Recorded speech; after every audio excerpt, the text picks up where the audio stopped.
What wonderful afternoon.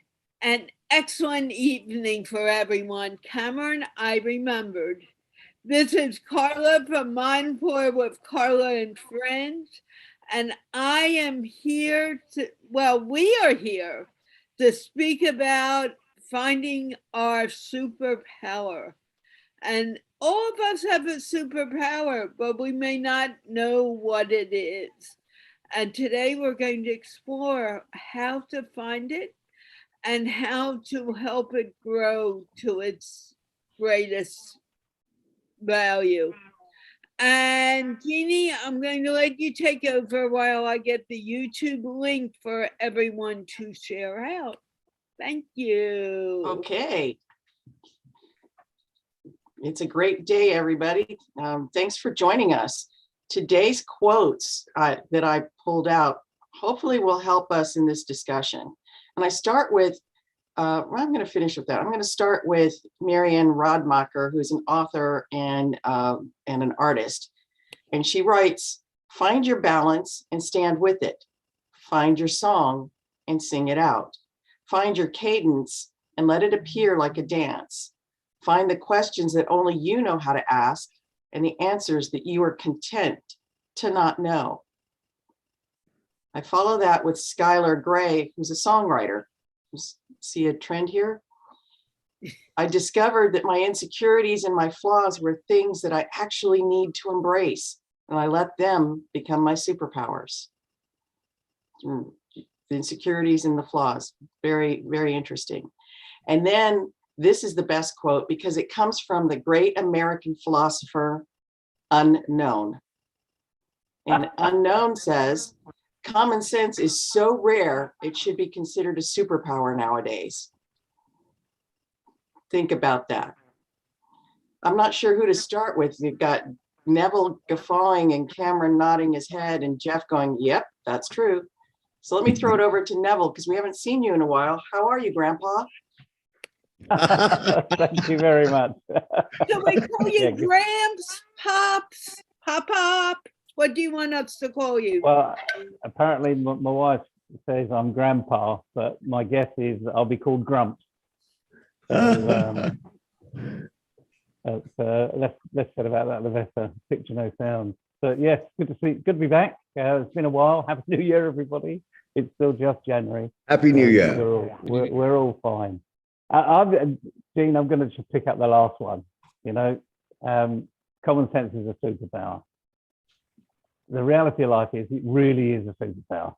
I meet so many people in my world that have no common sense, and they're trying to reinvent the wheel when the wheel is in front of them.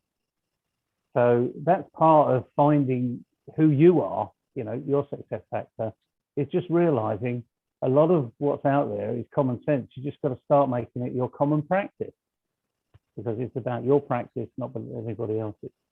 So there's my 2 pennies to start with. Over to the gang. Yeah. I think it's worth more than 2 pennies, but go on. Say that again, Carla. I think it's worth more than 2 pennies. It may be 3 pennies, but given inflation, we can throw 25 bits, which is what they would call a quarter for us, 25 cents. Increase. My God, I'll put you out there as my marketing agent. Yeah, common sense. I often respond when somebody says you need to use common sense. I kind of go, there's really no common in common sense. Just want you to know. We think everybody thinks alike, and yet we don't. We think from a unique perspective, and that's probably why we could say common sense is a superpower. Because if we can get people to think like us, that's powerful. Jeff? Okay, well, in terms of superpowers, I would say that my superpower is being able to bring people together and to be able to help curate community. And we all have superpowers. We'll actually can do things whatever way beyond what any of us think we can do, but we have to allow ourselves to believe. We have to allow ourselves to understand that we are unbounded. We need to understand that nothing is impossible. We're the ones who create the impossible for ourselves. So if because we're the one who creates the boundaries. So if we let go of the boundaries, we can look inside, and if we dream, we usually can do it. And if we're not going to achieve those dreams, we will achieve some dreams. The key to all of this is to drop the word try from your vocabulary. Because when you're trying, you're not doing. So no matter whatever your superpower may be, empower yourself, explore, and just do it. That's great. Carla, you missed it. That's what I would say for that. I'm trying to get this out. Was But that 159? Oh, 54. There you go. I learned that I learned a long time ago that when we're trying, we're really not doing anything, and we're not giving it our 100%. It's only when we give it all we got are we really doing something. If we do it halfway, it's not going to get done. If we do it completely, then it's likely to get done. Cameron, you are nodding your head. So thank you. Thank you. After Neville and Jeff, I'm happy to be sharing some of my thoughts on power. Super will come later, I think. And when we speak of power, we all are alive and we are able to move and we are able to express ourselves. So that power in itself is raw, and that raw power needs to be refined. And when we refine the raw energy and power that we possess, that could be in a direction of our choice. And in this context, I would say that power not only lies within us as individuals. For example, the one that I would like to highlight is confidence. Confidence is huge, and you could write a book on the subject. And at the same time, it's the network that you have, the people you know, the relationships that you enjoy. So you have your own power and the power of those with whom you are in touch and with whom you enjoy a good relationship. So these are the two dimensions that I would like to, at this point, highlight. We'll talk of super as we go along. Yeah, I think I can understand, because the first step is to just recognize that we have that power, and then we can grow it into a superpower, which is kind of what we do when we're talking to all of our clients about things like listening. You need to listen before you respond. You need to know what I'm saying before you respond. That's a superpower. And most people think, nah, not really. However, I believe that real leaders listen, before they try to come in and assert a certain will. And real leaders don't assert will because they don't need to, because they've listened. Neville's shaking his head. Nodding, because listening is a superpower. I mean, let's not say it isn't, because one thing that isn't a consequence of something we do is listening, whereas being confident is a consequence of doing something. And I love what Jeff said about don't try. Also, in my vocabulary, don't have a to-do list. Just cross out the to. It's a do list, and then you'll actually get on with it. There are so many news agents that sell to-do lists. And the first thing I'll say to any student is just cross out the to. Otherwise, you'll never do it. And a try, as far as I'm concerned, is on a rugby pitch. There's only one way to get a try, and that's over the line. Anything other is so-called symbolic. So yeah, that's actually really, that's kind of one of those, just cross out the two, make it a do list. Yeah, simple stuff. Although you guys have probably all been receivers of the honey-do list. And those tasks always get done. Okay. Jeff. I'm sorry. It's a family show. It's a family show. Oh.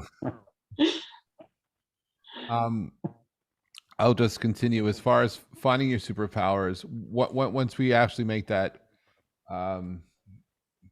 commitment that we're going to be doing, and we have an understanding that we are who we are, we can both look inside and say, what is it we want to do today? What is it we want to accomplish? And how do we do that? And then we just apply it. But for me, discovering my superpower of community was something at a young age I realized and appreciated the need to connect and bring the world together, which is why I became a ham radio operator, because I love to connect with people. And professionally, hosting events and conferences has been an extension of that, and something which I embrace. And I embrace community. And it's, when you learn to listen, to connect, to share and engage with others, the world will listen and connect with you. That's true. That's very true. Cameron, you're nodding your head. Yes, I mean, I thought that with the do list that Neville was speaking of, we can also celebrate the done list. You did, Jeanne, speak of done. It's how nice it would be to look at all the things that we've done. But I think a done list is a more motivating. So I want to have 3 things done or 7 things done by this evening. And that's it. So the done is the kick, and the do is what makes it happen. And it's also something to do with, this power has something to do with our ability to make decisions. And at times we don't make those decisions. We hang, we sit on the fence because we are hesitant, we are afraid, we are fearful of making mistakes. And I have a feeling that if you know what you're wanting to do is not with the intent to harm, then it's no harm in trying. No harm in doing, making that decision and making that mistake. Because even making that mistake will make you wise. So that power of making a decision in tough times or very difficult decisions is a power we have. Don't let fear obstruct you. Right. Carla? Excuse me for a moment. There's some type of echo when Kamran was speaking. So I think there may be an issue. Kamran, do you have something on? No. Only when you were speaking. Okay, go on. Well, I do want to respond that I like the idea of having a done list, or at least when your tasks are done, having something to celebrate, because that's one of the things that we should be doing. And that makes it a superpower, because we want to get things done because then we get to celebrate. And, celebrate doesn't have to always mean food or candy or something like that. It could be taking a walk outside. I'm going to give myself 20 minutes to take the dogs for a walk. I'm going to call a friend I haven't talked to in a while. I'm going to revisit a MindPlore with Jeff because I know he's going to make me laugh. Lots of things. I actually like to catch up on whatever I'm binging on. So I'll go, okay, I can watch 1 or 2 episodes now. I'll set that up for tonight. So I like that idea of celebrating what you've done. And that also brings up breaking the big things down. That is a superpower, because I'm in awe of people who can do that. Look at a big project and immediately go, here's step 1, here's step 2, here's step 3. So it becomes palatable, easy to do. Where I tend to look at the big picture and go, so, when I find somebody who's good at breaking them down, I make them my best friend. Mm-hmm. Neville, there you go. I see that smile. Breaking down bigger things into smaller things and ticking those off and celebrating every small thing is an art. It's a science, but it's also an art. And this is where I think a lot of people have problems with these do lists, is that some things stay on there for a very long time. So one of the things we could do is do 2 things. Firstly, break down that big project into sizable chunks. And then for half an hour at the end of every day, take a stab at it. So just clear the deck for the last half hour, no matter what you're doing. Take a break, have a cup of tea, and hit that problem do that you're not doing, and just see how far you can get in half an hour. You'll be amazed, actually, that you've been putting it off because you don't like doing it. But if you focus your attention and really get it started and then get it off your list, go into the done list, as Cameron said, you will feel on top of the world. It will take away all of the other successes you've had in the day, because this one is huge. That's why it's been on there for so long. That's true. That's true. Finding ways. Yeah, I know when I had to organize my mom's house when we were moving, I had to do like an hour at a time. Yes, Carla? Jeanne, do you have something on in the background? I don't. Very weird. Okay, go on. Yeah, I think it's something with the internet, but who knows? There's some feedback. I am definitely hearing some feedback. Yeah. Okay, go on. I'm not even going to worry about it anymore. But you know, even something as daunting as, you know, staging my mother's house, I had to break it into steps. You know, I first step was I'm going to take pictures. Second step was I'm going to go into one room at a time, and it took probably 6 weeks, but I got it done. I did not want to do it, but I got it done. And thank God, you know. And that happens in work. It happens in things we do for volunteer projects. That happens in all parts of our lives. And those people, like I kid you not, those people who are good at it, I think they need to be my best friend, because it's a different way of thinking. And I like to recognize people who think differently than me. Jeff, you're thinking. Yeah, thinking, listening, and processing. And I think we need to think about both ourselves and those that we want to affect, the community, the connections, how we're going to be heard, how we're going to be received. Superpowers, you know, we use that. I use it a lot because I tell all my friends that they have superpowers and they don't see it. And I believe one of the best gifts we can give anyone is to believe in them before they even believe in themselves.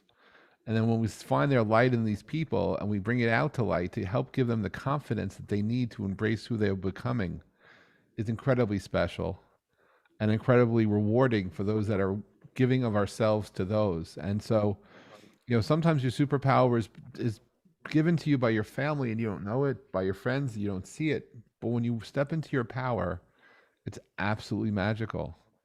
And I encourage people to step into their power, to own their presence, and to know that they are special for who they are and for what they'll do.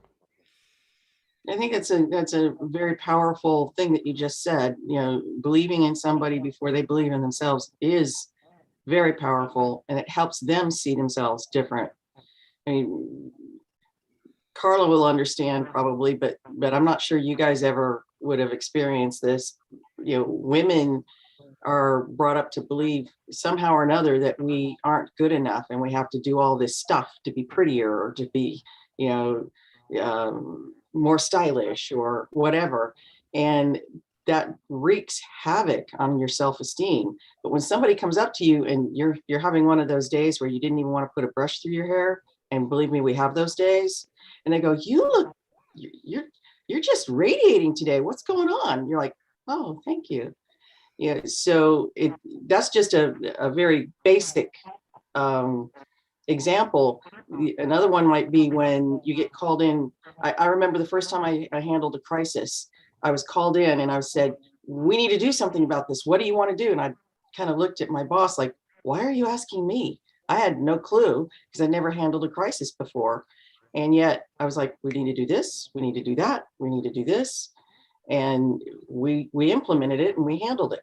So he saw something in me that I didn't recognize. And so, Jeff, that's a great addition to the discussion. Thank you. Cameron, you're nodding back. Yes, thank you. I like that. When I saw the title, Find the Superpower Within, Your Superpower, I came, you know, with an image of Superman. And I said, oh my God, where do we find Superman? And then, of course, I thought of the infinite potential that we have. All human beings possess infinite potential. And as an idea, no one denies it. Yet, as we're talking of lists, there's an exercise that I do at times when I'm wanting people to discover their potential, and I request them to just make a list of all the things they can do. And this was inspired by the book that has recently been published, Everything You Should Have Learned But Did Not. And Neville will heard of speak that about book. that. Yes, it's remarkable. So I can, and make a list. So if you write down anything over there, ask yourself, why aren't you doing it? And just that realization is brilliant. It's true. That's very true. There are a lot of things that we often don't do. As you were speaking, I was doing that thing that we often do where we start to think about what you can say, and I caught myself and I had to stop so I could hear you. But what I had started to think about was something that we did in my Toastmasters group for a little while. We took a moment, we stood up and we did the Wonder Woman pose with your hands out like this. That's called a power pose. And it kind of sets you up for feeling more centered and more grounded and more in control. So sometimes I do take a deep breath and kind of stand like that. But it reminds me more of being a mother. When you get upset with your child, your hands go on your hips, your elbows are out, you stand up straight, and usually you have a certain tone in your voice.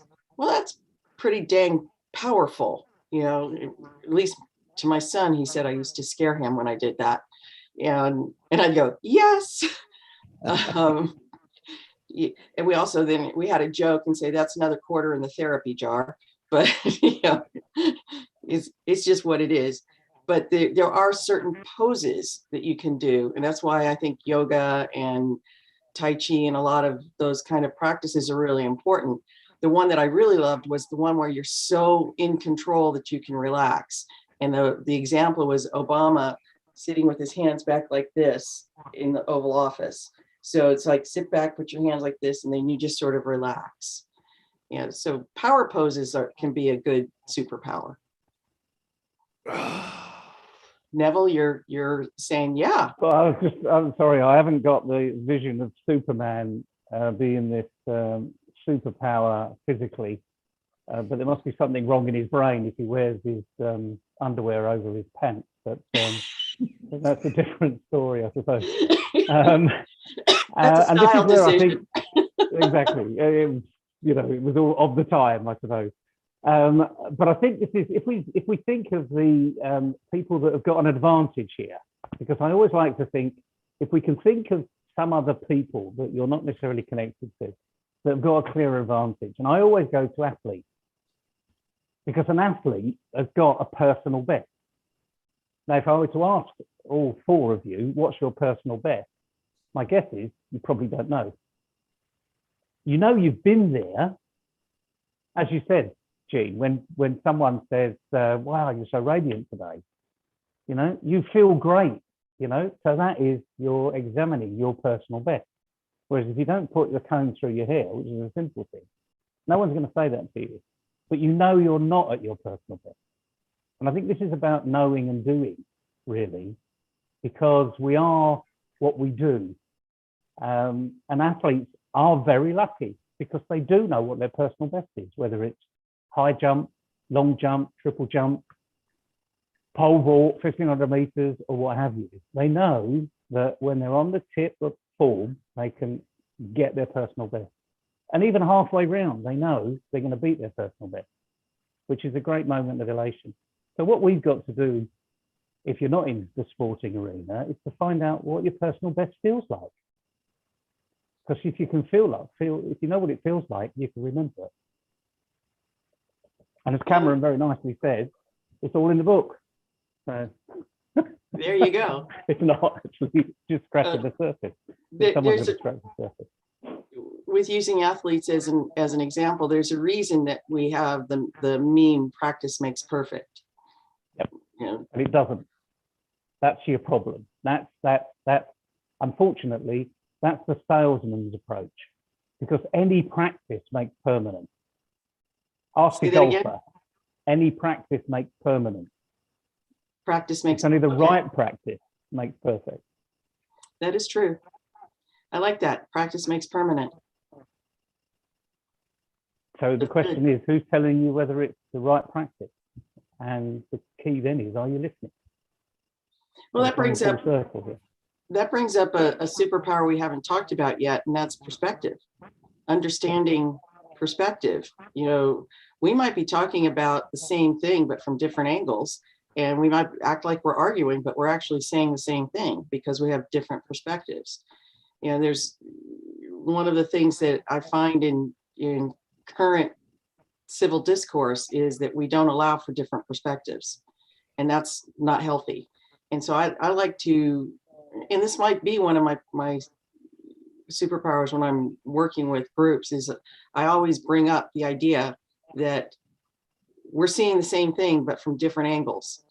You know, so I hold up my hand. This is my personal perception machine. You see the palm of my hand, I see the back of my hand, but guess what? It's the same hand. And that usually has that moment for people where they go, ooh, what are you saying? Well, what I'm saying is I have different experiences, so I interpret something one way, and you have different experiences and you interpret it another way. And understanding that is a giant leap for us in improving how we interact with each other. Carla, you were gesturing.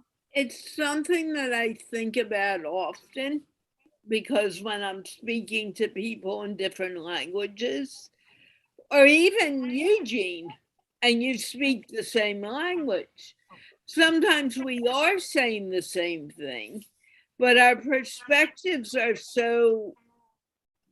a tiny bit different that we don't always understand that we are saying the same thing. And we keep on the same topic, and then all of a sudden it clicks in someone's head, we're saying the same thing. Let's just stop the argument because we're using different words. And that person comes back, the other person comes back. No, we're not. We're saying something different, and you can't get to an understanding because of what is in your mind. And that comes back to a superpower. We can have that superpower where you recognize that and you know it's time to move on. Not everyone is going to recognize that. You know, like the guy who was at the show yesterday, who we couldn't understand a word he was saying. And we kept saying the same thing in different ways. And he kept on saying something that had nothing to do with what we were talking about. And I was like, why are we here? And then I realized he thinks differently than we do. And we can't get through now, you know, maybe at a later date. And it happens all the time. And I think I'm at 2 minutes, so. Yeah, that there is a superpower that I'd like to throw into the mix, and that's choice. And we often don't realize, or I say the we as in royal we, but of course, if I make it just about me, you know, sometimes I don't realize I have choice. You know, I get to choose how I act or react.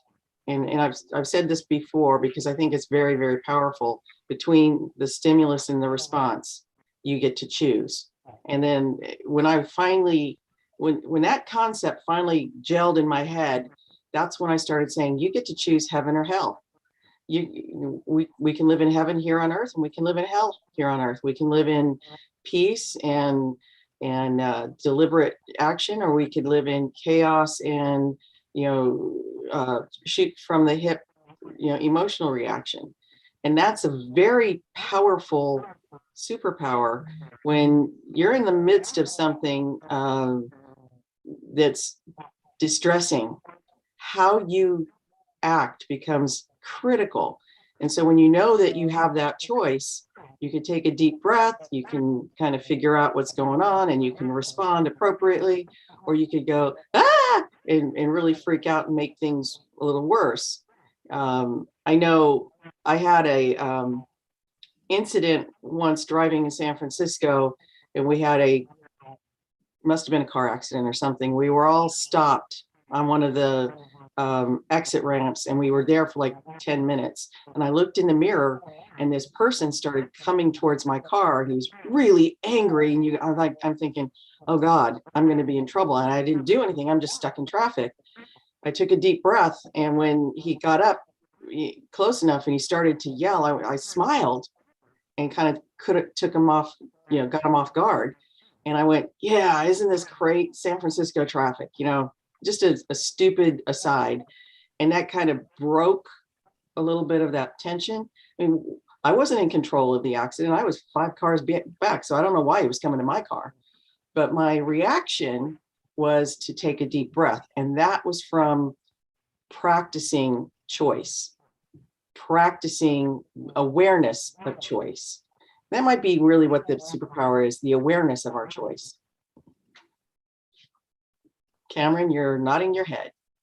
Yes, I'd like to add to this conversation a set of words which I feel are taking us towards being super.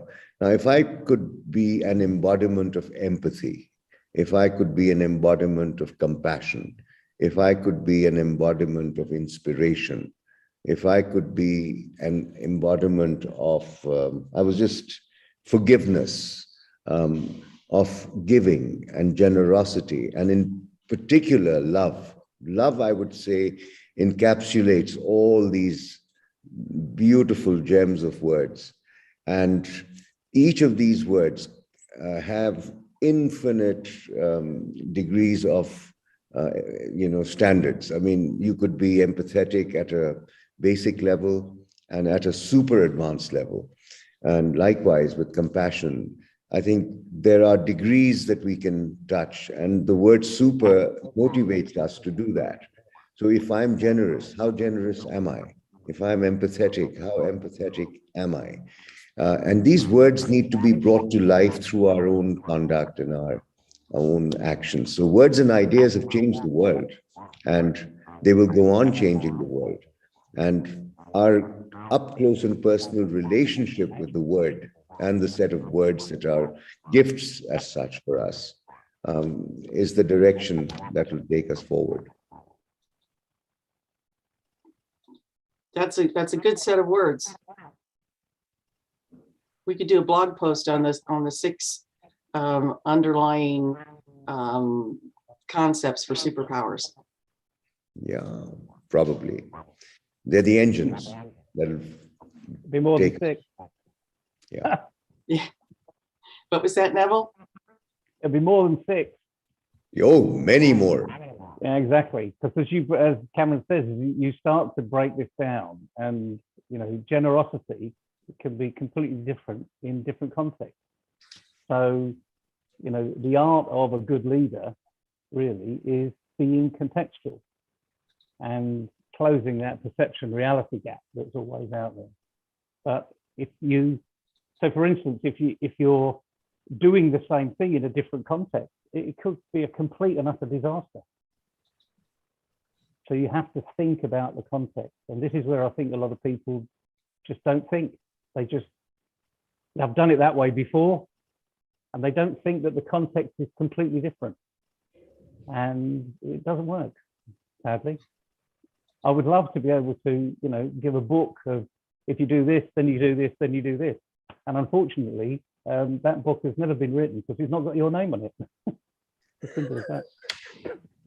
I have to say, when somebody comes at me with, that's not how we've done it before, or that's not the way we do it, my usual response is, and how's that working for you?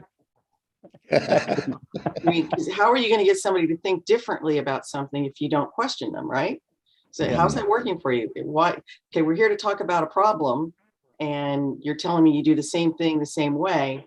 Okay, that you have to be well into the discussion before you bring up this concept, but that's the definition of insanity. doing the same thing the same way and expecting different results. So I like to throw in that that's where perspective comes in. When you can look at a problem from somebody else's perspective, you're going to go, oh, quick aside, my mother had a sister who there was a bit of sibling angst between them for many, many years. And as my mother was declining, the last time that they saw each other, her sister kept saying, well, who do you think I am? Because my mom actually didn't recognize her. She hadn't seen her in many years. My mom lived here in California and she lived in Florida. And so this woman didn't understand that my mother had true dementia and didn't recognize her. So then somehow or another, my mother came out with this story. My aunt always said that in all of the family things, people would look at her and say, oh, you must be Dorothy, because they looked alike, and that would upset her. Okay, that was probably the basis of their animosity. And my mother, in her beautiful, simplistic mind of this, because literally she was like a 5-year-old at this point, she goes, when we were growing up, people would always come up to me and go, you must be Carol. And my aunt just kind of looked at her and her eyes got really big and she goes, I never knew that. And I saw an instant healing.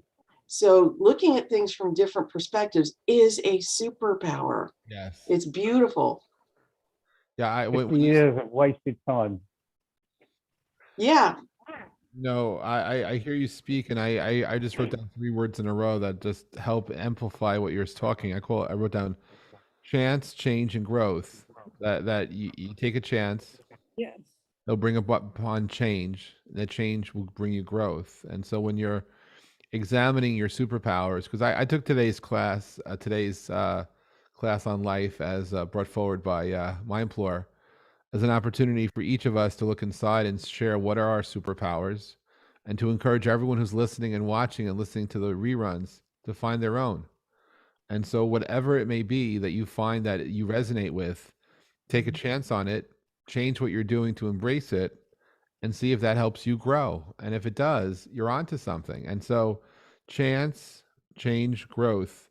And then, when you're in the middle of that storm, as difficult as it's possible, when you have so much chaos going on, if you could be the one to find center and help center the energy and provide grounding, you will help prevent that panic, whether it's within yourself or within the group that you're in. It's very hard to do that under pressure. I'm not suggesting it's easy at all. I'm just saying that when I guess Cameron was talking and I was saying, gee, wouldn't it be cool if when we have that most intense pressure in our lives, we could actually find center, and that would be wonderful. So thank you. I'm listening and I'm really embracing and really enjoying what you're saying today.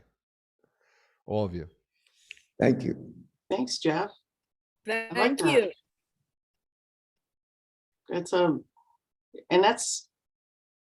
being aware of that becomes a powerful moment for each of us. That's an interesting practice. I would add one other thing. When people are writing things down to try and figure out stuff, to write it with your non-dominant hand, because most people say, oh, I can't write with that hand. Actually, you can. It'll look like you were maybe about 5 or 6 years old. It won't be beautiful, but it engages a different part of the brain, which engages a different perspective. I already have difficulty reading my own writing. So if I use my left hand, I'm going to be in real trouble. So you were going to be a doctor, right? Because I know they have. Well, I knew someone was going to class. say that. I knew someone was going to say that. But even so, whether you can read it or not, it's what's coming out of your mind, and it's letting go of those thoughts. So it doesn't matter how miserable it looks. And nobody else is going to read it, I hope. All right, that brings up the childhood trauma where my sister took my diary and read it to the guy I had a crush on. Everybody's I'd like to chip in, if I may, and use the word politics to this conversation, because you can't discuss power without the science of power, which is politics. And politics is not as we see it in our global sort of happenings, but politics is really about gaining power. It's about using it. It's about sharing it. It's about sustaining that power. And that superpower concept and finding it within us, it requires us to become more aware of the political nature of our being and our role in family, in community. And Jeff, when he mentioned the word community, triggered this thought in my mind, that if we are politically not aware, organizations have politics. I mean, what is an organogram? It's a political map, and it is distribution of power.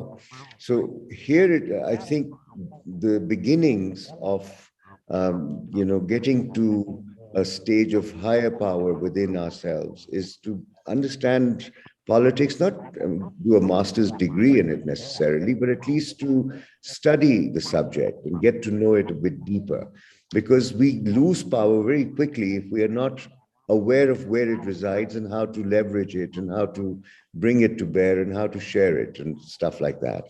So the key word here is politics, in my view, and to see the positive dimension of politics and not manipulation and abuse that we see so often. That is a very astute and crystallized definition of politics, and I thank you for that. Because given how we talk about, as you said, we talk about politics today, it's more about what everybody else is doing and acting in our arguments, and yet in almost everything we do, whenever there's more than one person, there's some political interaction. And I used to say it's about power, but I was actually talking about politics. I didn't realize that at the time. So thank you for that perspective. Neville, you have a kind of an interesting, almost evil sneer on your face. I'm just thinking of this underlying, we are political beings, whether we like it or not. Someone would say when I had a proper job in corporate life, "You're really good at politics, Neville." Yeah, and I would say, "Yeah, but I hate it." It just stops the work getting done, because all you're dealing there is people's egos, and that's another powerful arena, having a positive ego as opposed to debilitating negative ego. And I just want to show you something, the map behind me, because we've been very simple with our wording. So a can't do person is someone that's got learned helplessness. Came from Martin Seligman in the 1960s. Someone who's a won't do person is learned defensiveness. They block, they stop things.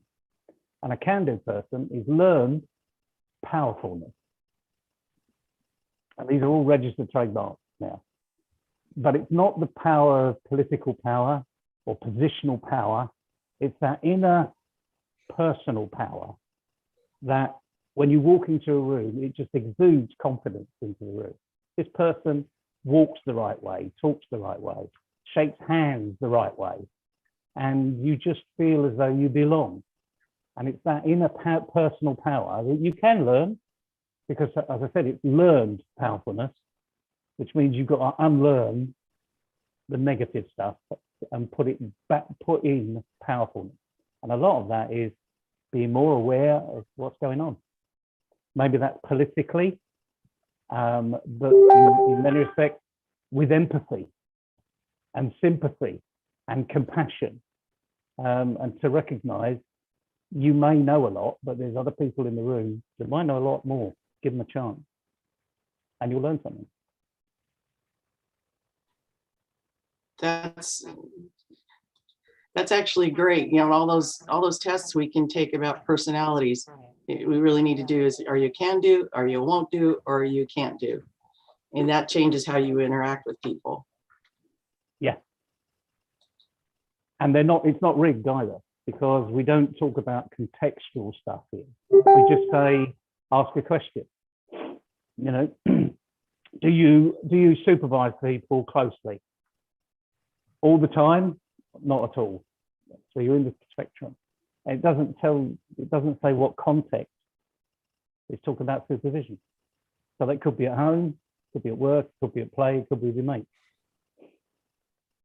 And that's how you can come up with a good profile of exactly who you are very quickly. But the most important thing here, though, is knowing you can change. Because that your personality, as many psychologists will tell you now, your personality may be hardwired at birth, but your brain is so malleable, you can put lots of soft wires in there. You can create new pathways, new neural pathways, new village roads, depending on what you're doing. So that, in a sense, is a superpower that everybody has. Absolute superpower you're born with. And even people that have got Parkinson's disease, as you get, I mean, I know quite a few people I've coached in the last 4 or 5 years, and they've stopped walking. But by focusing their attention on other things, they've learned how to walk again. Now, you try to teach a 45-year-old to learn to walk again, because frankly, I don't remember when I started to walk. It seemed like a good thing at the time, and I would have all my focus and energy on walking. But a 45-year-old telling themselves, I can't walk. And they're proving it, because they shuffle. If you look at most severe Parkinson's people, they shuffle. But here's a trick. If you know anyone with Parkinson's, get them to focus on something else. So rather than focus on walking, focus on walking on the cracks.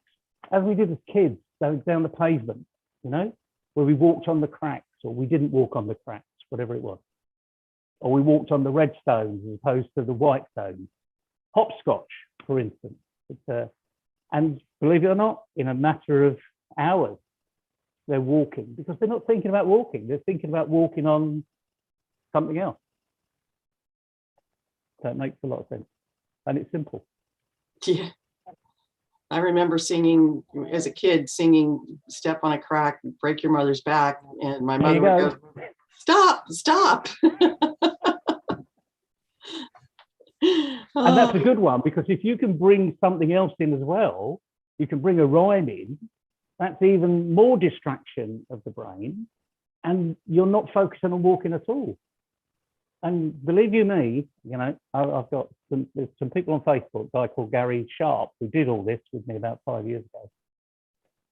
And he started to create his own game, throwing balls in the air and bouncing basketballs, and he came up with his own, because it was just life saving for him.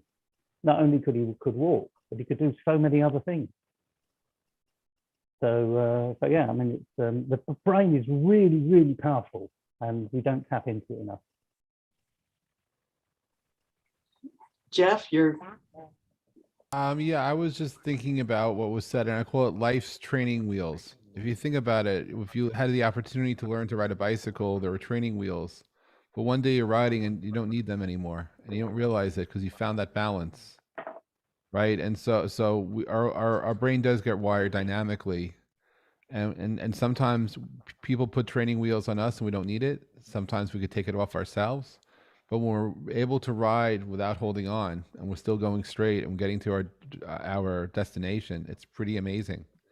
And then imagine it's not you riding without training wheels, it's the person you're coaching, the person you're working with, person you're growing up with. Pure magic, because we're always learning, we're always engaging, we're always growing. You know, it's only when we say can't and no do we not really stop it, but we block it. You know, one of the biggest challenges for empowering our superpowers is to let it be. To say it's okay for us to be different, that we may be misfits of the world, but we're great at it, that we're very special in who we are and what we do, and together we can make positive change, that no person is an island, but collectively we change the world. And no matter how we can call it, but I just love the idea of life's training wheels, letting go and letting yourself soar into wherever that destination takes you. It's a powerful picture in my mind. Yes, Carla? I like that, Jeff. Thank you. And I was thinking as Neville was talking, Neville and I had a conversation going on, and then you said, Carla, stop.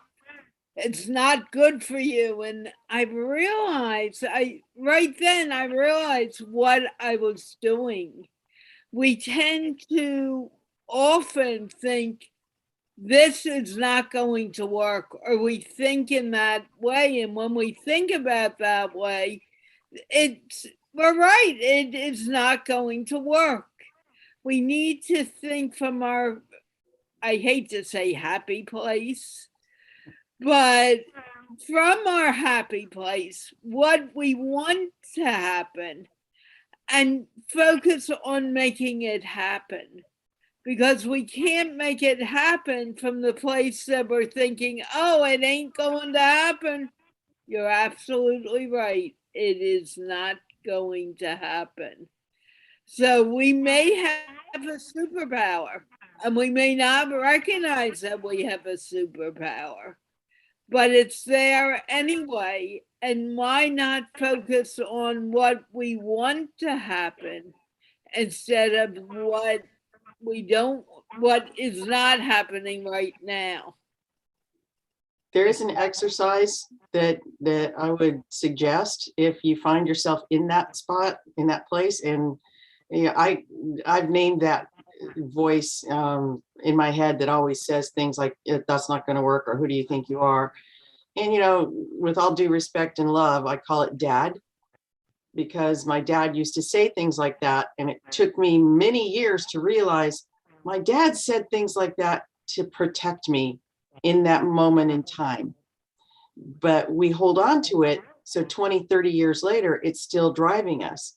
But we need to look at it as a mature adult and process it and say, thanks, Dad, that protected me at the time. Now I've got it. And so there's a conversation, that you have in your head, so that those voices that are the ones that put the brakes on, the ones that keep you safe, those are the ones that were really great when you were 4, 5, 10, even 18 and 19, when we thought we knew the world and actually didn't. Those were things that we needed. But as adults, we need to be able to say, I got this. And so that's something that's one of the journal exercises I like to have people do, is like, write down all the things that you can't do, and then remember the story. Remember where it came from. When my dad said to me once, nobody wants to hear from you, it was in the midst of a very raucous family dinner. It was loud. There's 7 kids, 2 adults, all yelling and, trying to get their voices heard. And my dad said to all of us, nobody wants to hear from you. Well, he was trying to change the level of vocalness at the dinner table. But I held on to that for some whatever reason. And so now that I can change the story and say, yeah, well, that was a raucous dinner. I understand why he wanted to, especially as a parent. I was very aware when my son was going at me about something, I was about to say it, and I went like, no, I'm going to say, you need to calm down. We'll talk when you're calm, versus nobody wants to hear from you. And I was relating the story to a couple of my friends, and they would, well, there's 2 ladies in this car that do want to hear from you. And that changes the story. So we have the power. We often, the word governor comes to mind. We govern it, we meter it, if you will. And it's because of somebody else's story that we've taken on as our own. So, I call that being the author of your own life. Go in and edit. That's what we authors do. We edit. The first draft is usually horrific, and we don't want anybody to see it. It takes a little bit of editing and massaging, and that's what we have to do with our own life. We have to hear those voices and then edit. Cameron, you're shaking your head. Yes. Yeah. I just wanted to share 4 tragedies with all of you. Tragedies that we cause for ourselves. I mean, not something externally induced, an earthquake or a bomb blast, but tragedies that we create for ourselves. Number 1, not to be, to have something and not to be aware of it is tragedy number 1. And we're discussing that superpower within us. Second tragedy is to have the potential to be aware of it and yet do nothing about it. And that's the second tragedy. The third tragedy that I find, and you'll find examples of that across the world. The third one is to want what you don't expect. And the fourth tragedy is to expect what you don't want. So in order to talk of superpower and finding it, let's get rid of these tragedies and make our lives inspiring. That's my message. I think we often look at what we don't want because we don't have what we want. And we say, I ain't going to get it ever. But the fact that it is in our mind means that it's not only close to us having it, but we do have it. And we just need to believe in what we hear deeply inside instead of what you guys tell me I need to listen to myself. And I think in order to find our superpower, we need to stop listening to the people outside of us and begin listening to ourselves. And that means stop talking to a lot of people. You hit it on the nose. Yeah, my nose is hurting because I hit it so hard. Having said that, we only have a few minutes left, and I'd like everyone to give their last humble words to this topic before we go off air. And we're going to start with Kamran. Thank you. You know, you are, I am, we are a miracle. And I don't know why we don't remember the fact that we are. And the moment you realize the miraculousness of your nature and who you are, everything else will follow from that. We are the miracles we've been looking for. Thank you, Kamran. Neville. Well, we've covered a huge subject here, and in some depth. I'm just going to pick up from Jeanne about your father. Parents, I'll talk about Ken Robinson because he's like this education guru, and he on YouTube is the most screen watched YouTube and TED Talk video that's out there. He talks about schools are killing creativity in kids. Frankly, I think he was wrong. I think parents start that long before kids get to school. And it's just reinforced at school and parents just pick it up. And Jeanne, you're exactly that, you know, you heard, shut up. So for the rest of your life, you go through with shut up. One of my best friends said, my dad told me I would never be a good artist. Whereas his art teacher at school said, you're going to be a really great artist. But he believed his dad and he gave up art. 56 years later, the thing he's doing, he's got an easel and he's drawing and painting again. So I think the moral here is don't let anyone tell you you can't. Beautiful. If you really want to do it, do it. You know, we'll nick Nike's phrase for a moment. If you really want to do it, do it. Yeah. Yes.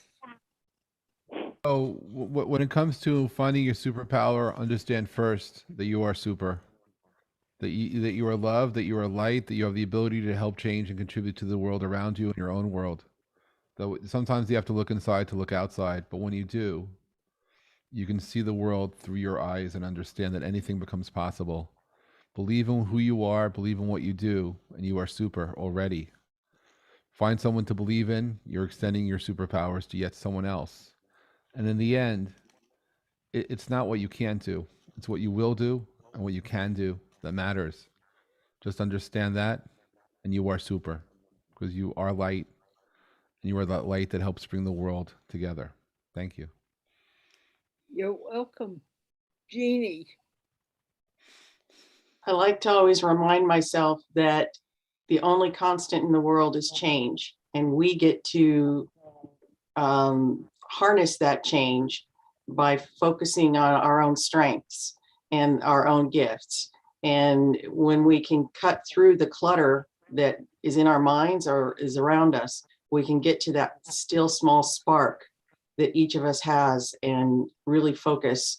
And that's when we find our power and we amplify it to our superpower. Okay. So we are agreeing that we all have superpowers.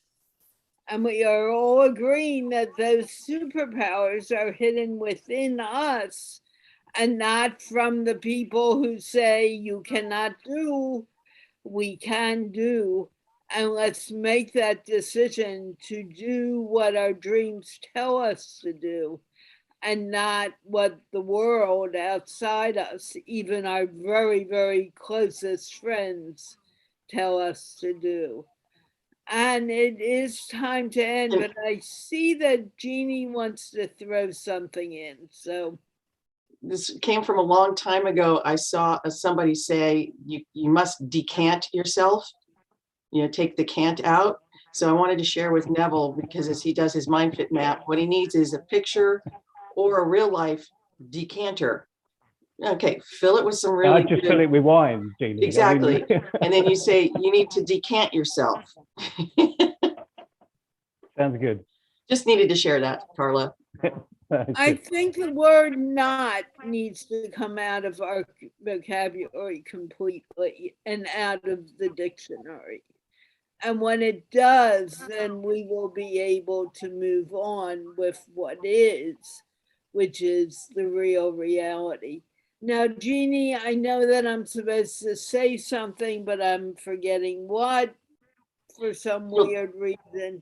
Two things. Two things is a reminder to everybody that we are on YouTube.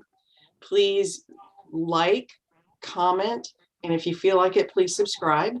If you can share it out, and if you subscribe and you interact at all, that helps us with the YouTube algorithm to get the show out to a broader audience. So we really would be pleased with your help with that.